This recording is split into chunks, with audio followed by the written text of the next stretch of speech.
Qui était Soundiata Keïta? Soundiata Keïta était le fondateur de l'Empire du Mali au XIIIe siècle en Afrique de l'Ouest.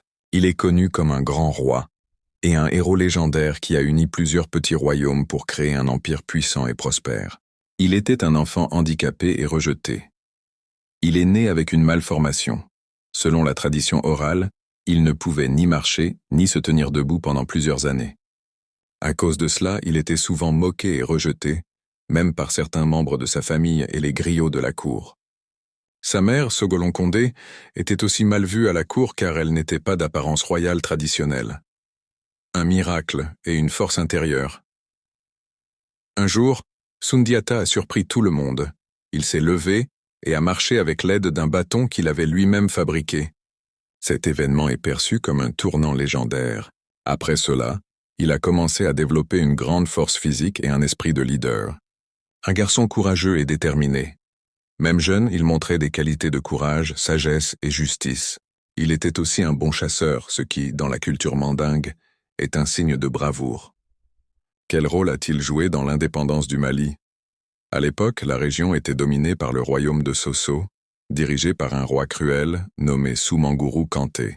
Soundiata, né prince mandingue, a dû s'exiler après l'invasion de son royaume par Soumangourou, exil forcé. Quand le roi mourut, c'est un autre enfant, le fils d'une autre épouse qui fut choisi comme roi sous l'influence du roi ennemi Soumangourou Kanté. Soundiata et sa famille furent forcés de s'exiler pour survivre. Plus tard, Soundiata est revenu avec une armée. En 1235, il a vaincu Soumangourou lors de la bataille de Kirina.